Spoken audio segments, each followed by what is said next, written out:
again, and welcome to the County Seat. I'm your host, Chad Booth. We are on location this week. We are at the Coal Hollow Mine, which is part of Alton Coal Development, or Alton, depending upon whether you live in the town or just talk about it. And we are at the mine office on site today to bring you a first-hand look at the Alton Coal Operation. So we are going to start by taking a look at what the coal mining process is from the day they first scratch the surface to the time they turn it over to the birds, the bees, and the critters. And so we'll start there. This mine out here is called the Coal Hollow Mine, operated by Alton Coal Development. Right now we have acquired federal coal. We have been mining private coal, which will extend the life of this mine out here 30 to 35 years. First process we do is we take off the topsoil and subsoil. It is put in special piles, so as it's reclaimed, it can be brought back and put on the owner's property. Next process, the excavator on top will be taken off overburden, and this goes all the way down in this pit approximately 50, 60 feet before we hit coal. This pit of coal that's to the left of me, that's probably going to take them a week, week and a half to take that out. 25,000 ton of coal that they'll take out. This is where we process our coal. Coal is brought up and stockpiled behind me on the hill. It's loaded into the bin right here, goes up the raw feed belt to a crusher. The coal is crushed and it's just kept there in the pile until it's loaded on the trucks that haul it to our customer. So after the coal has been removed, it's time to reclaim. All the overburden is put back into the pit. Subsoil is put on top. Topsoil at the very top, and then the area is planted. So this area behind me, all the coal has been mined out, it's been reclaimed, it's been planted, and this is what the final product is.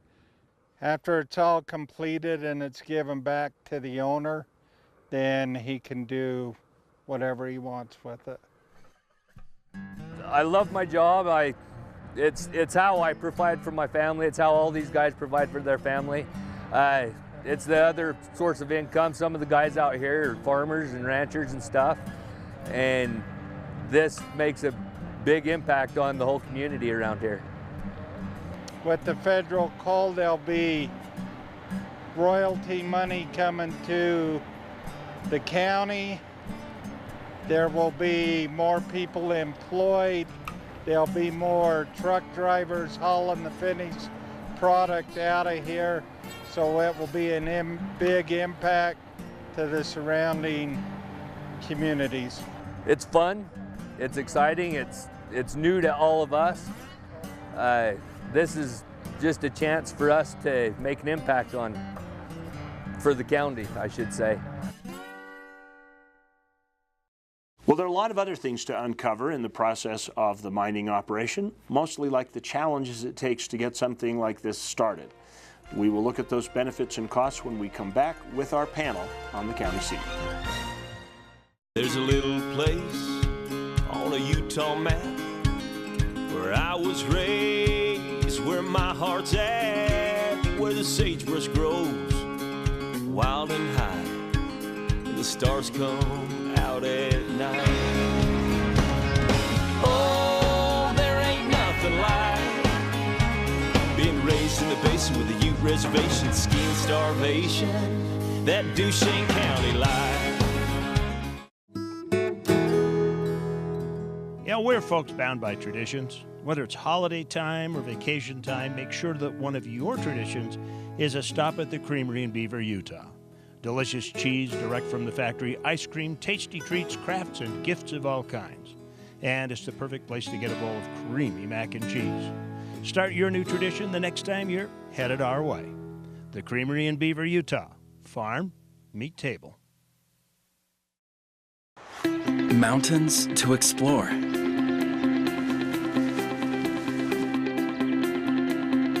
Adventure to be had.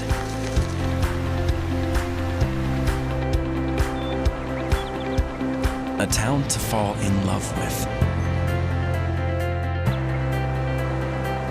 Yes, all that in Park City, Utah. Start planning your fall adventure at visitparkcity.com.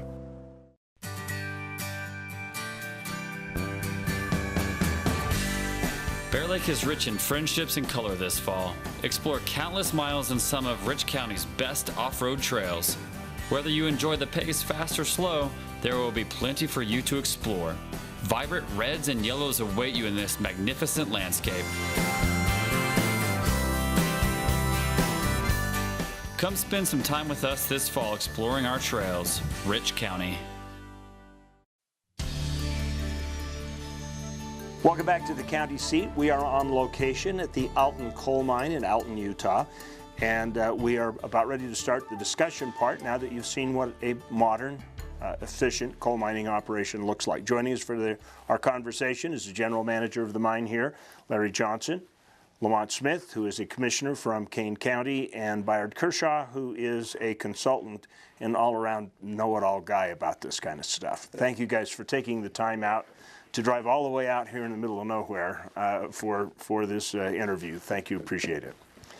So I want to start by focusing on the coal itself. You know, for 40 years we've been hearing about the remarkable coal in southern Utah. What benefit is there from this particular kind of coal?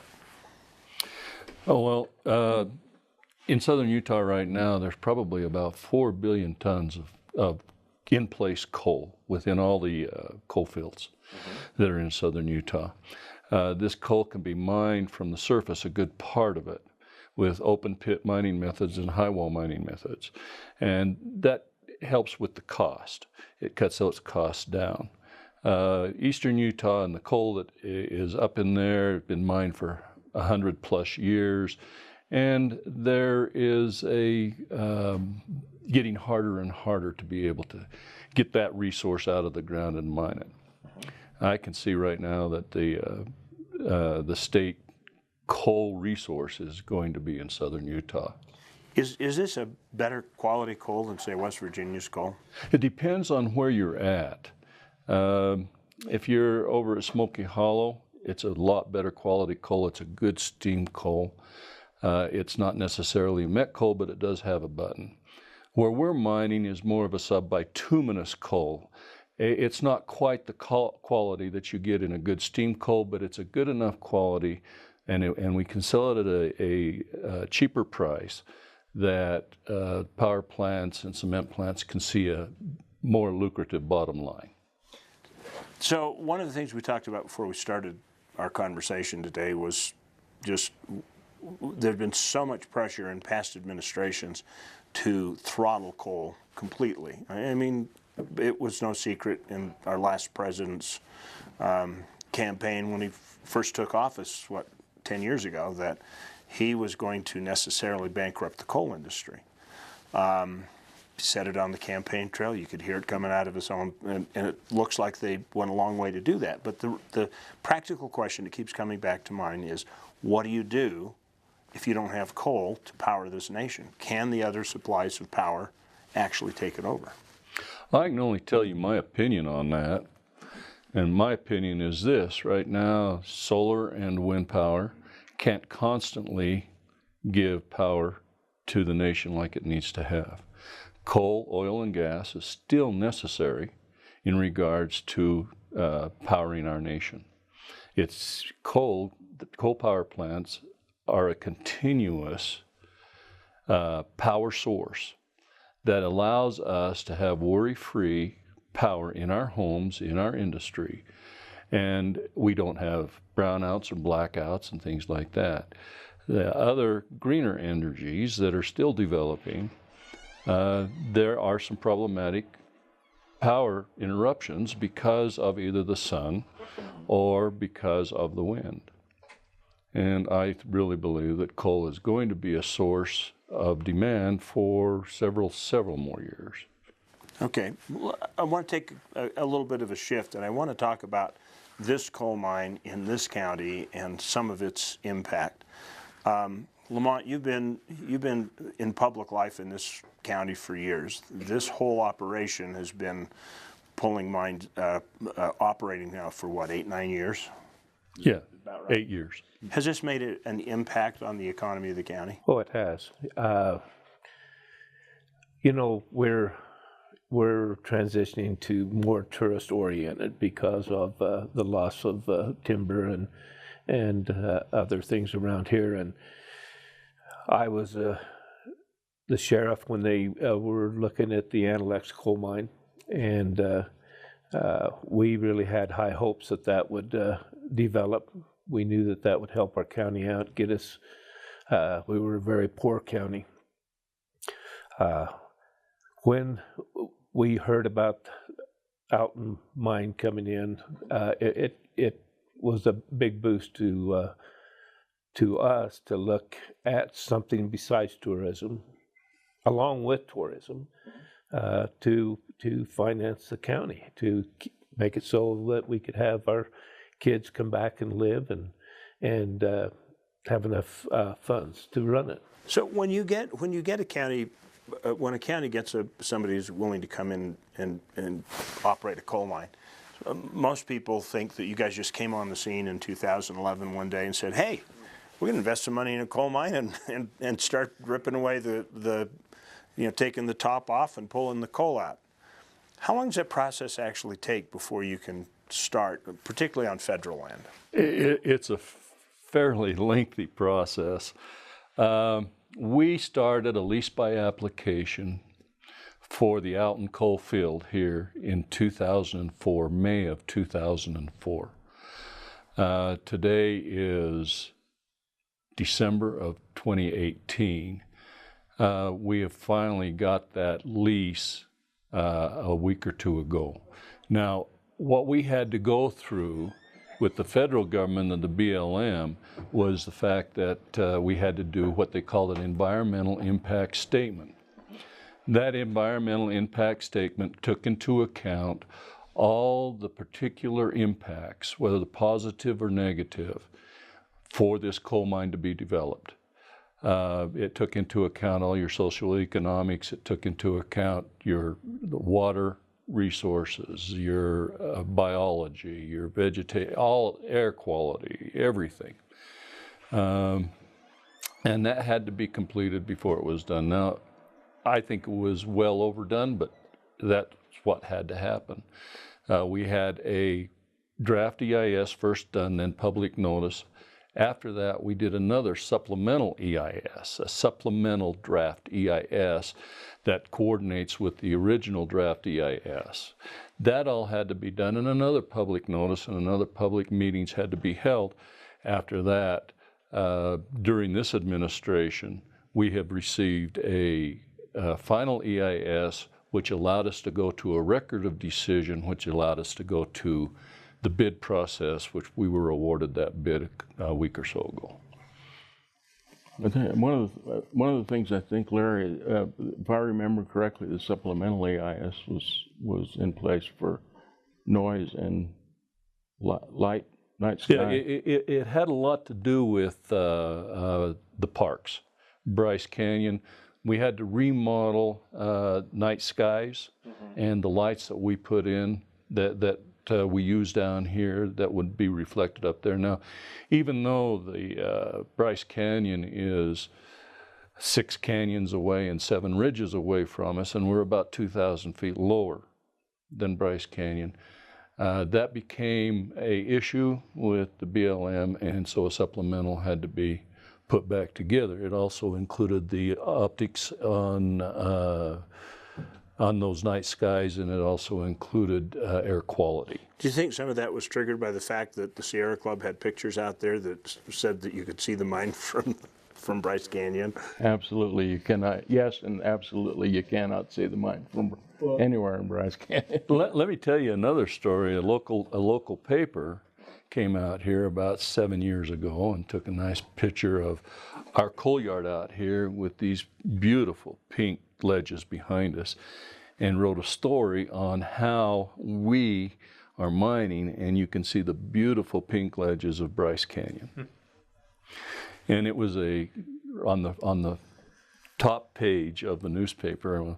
We took them to task, and after all was said and done, they recanted, but they recanted on page 7, right at the bottom of the column with one paragraph. That's typical. That's very But this is not Bryce Canyon behind us, and we've been having to deal with that all the time. So. Well, I just want to take a minute to kind of set that record straight. We're going to take a quick break here. We'll come back with our conversation about coal in southern Utah, its future, and what it does for the economies.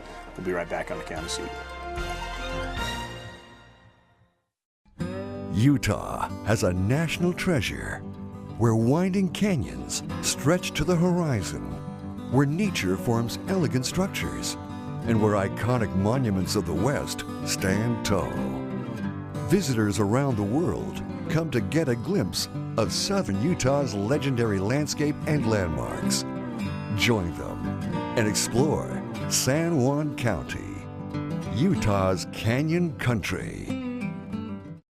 Crisp, colorful, a world in transition. You don't have to travel the back roads of Maine to explore autumn in all of its glory.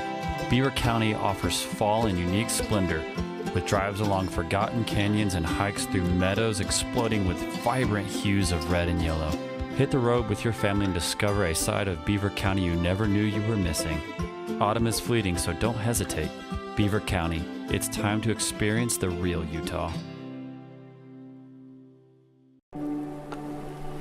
All local products have a story of magical places, real people, and delicious recipes spanning generations.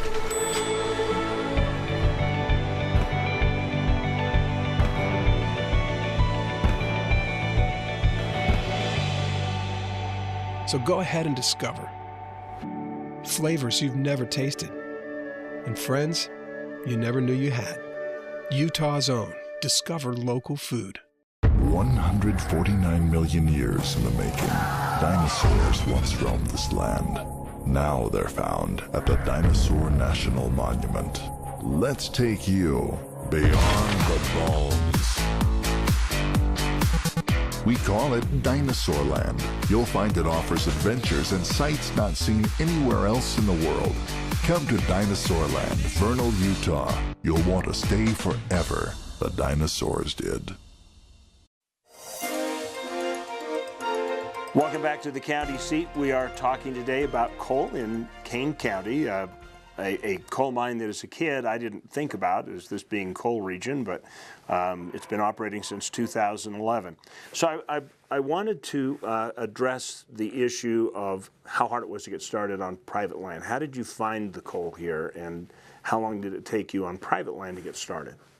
Well, in the 60s, a company called Utah International came in and did a lot of core holes and sampling. They were planning on mining this coal.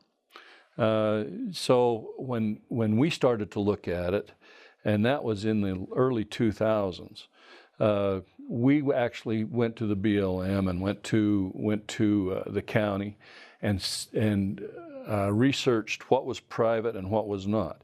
What was private surface, what was not private surface, what was private coal, what was not private coal.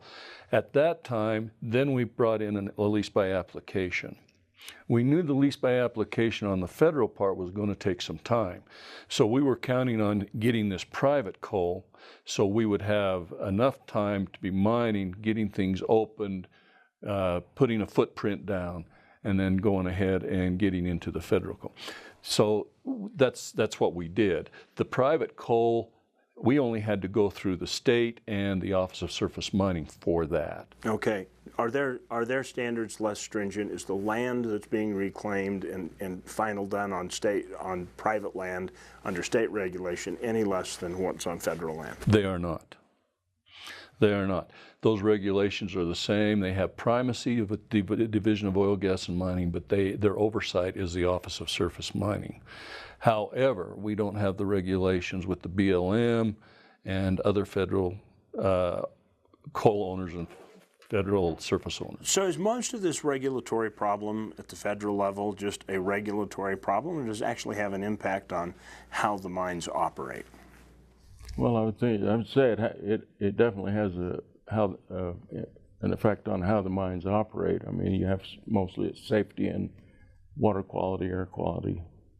And it's more stringent than the state requirements? I think the federal requirements are more stringent than the state requirements. Is that correct, Larry? That's true. We have to deal with Mine Safety and Health Administration in regards to safety and health on the property. That is a organization that is part of the federal government, and we have regulations and inspections from them. Okay, now I want to shift a little bit from that. I just wanted to cover how long it took. I would like to spend a little time talking about now that there's going to be an expansion, and we're going to add, what, 100 jobs, roughly? Roughly 100 jobs, yes. What kind of impact does that have on Kane County?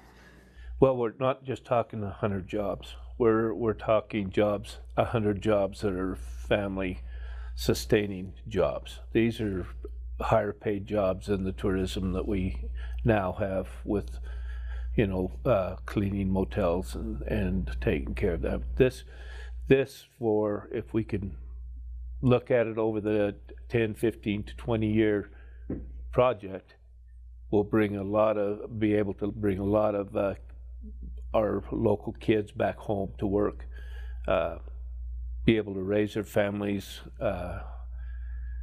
working one job. It's just enormous for Kane County because it puts us into a level of a mineral producing county, which gives other benefits on when we want to build a big building, fire station, or anything for the county.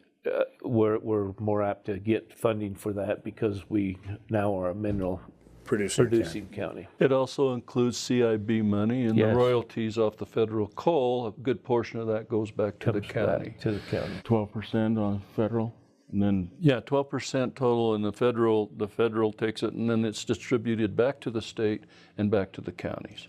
Not only that, it's a good partnership because this area, you have to build the roads to meet the needs of the big trucks that haul out of here, and in those roads we kind of partnership on, and that makes them a lot better, lot longer lasting. And I'm highly appreciative of this effort because when I come to southern Utah and I cross Highway 20, it's not like it was 30 years ago. It's a pretty decent ride. We're going to take a quick break here. We'll come back with our final thoughts on the county seat at the Alton Coal Mine.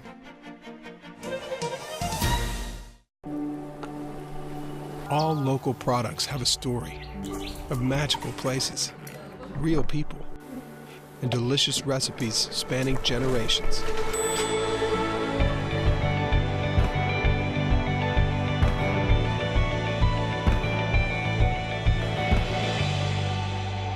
So go ahead and discover flavors you've never tasted and friends you never knew you had. Utah's own Discover Local Food. We're folks bound by traditions. Whether it's holiday time or vacation time, make sure that one of your traditions is a stop at the Creamery in Beaver, Utah. Delicious cheese direct from the factory, ice cream, tasty treats, crafts, and gifts of all kinds. And it's the perfect place to get a bowl of creamy mac and cheese. Start your new tradition the next time you're headed our way. The Creamery in Beaver, Utah. Farm, meet table. This is what adventure looks like, and here's what it sounds like.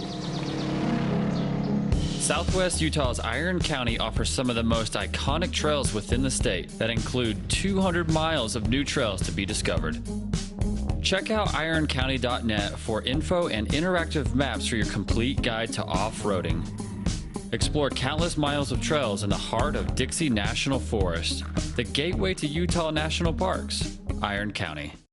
There are meetings, and then there are gatherings. At the Davis Conference Center, we know the difference. Turn your event into something more than just another business summit. With over 70,000 square feet of flexible meeting space, state-of-the-art presentation amenities, and inspiring architecture, the Davis Conference Center is designed to deliver stellar results in a majestic setting. Take your convention to the next level. Schedule now at davisconferencecenter.com.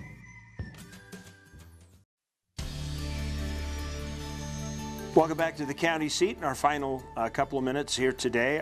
I wanted to talk about who benefits. Now, we've already established that obviously people who need coal power plants have got a cost-effective supply. We've talked about the community, the fact that now that you're moving on to federal ground, there'll be some revenues that come to the county through royalties or they'll have access to through CIB. Let's talk about who else benefits from this mining operation, from start to finish, from the time you uncover and expose the coal to the time that you say we're done and walk away from it. Who benefits and what happens? Well, you know, we uncover the coal. The way we have to uncover the coal is actually dig a big hole to get there. And the majority of people look at that and say, oh, you're leaving that. That's bad, that's terrible. But we have to go through steps, and we have to go through a reclamation process. So we have to fill that hole back in, and then we have to reclaim it with a recipe of seeds that is beneficial not only to wildlife but to the community and the ranchers and the people that own the property, including the BLM. Pinyon and junipers are a big deal here, and they're considered kind of a weed because they kill everything underneath them. And you'll notice on our reclamation that will not be the case where we've reclaimed land. We've reclaimed over 300 and some odd acres now. So that's a big benefit, I think. So your entire footprint from the time you started so far is about 400 acres?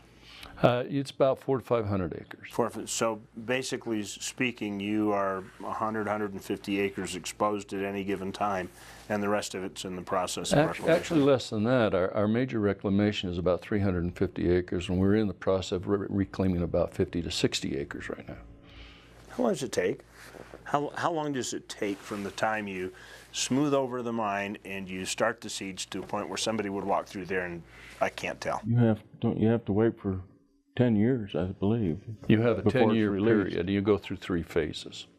Phase 1 is putting the earth back. Phase 2 is seeding it. Phase 3 is the first release on vegetation.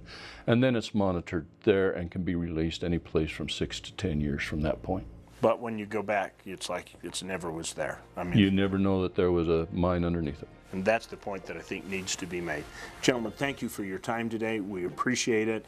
We appreciate you tuning in every week to join us for our program. Remember, local government is where your life happens, so get involved in this conversation. Share this with your friends. Create a discussion. Respond to us on social media. These gentlemen, us, and other leaders would like to hear your comments and reactions. We'll see you next week on the County Seat.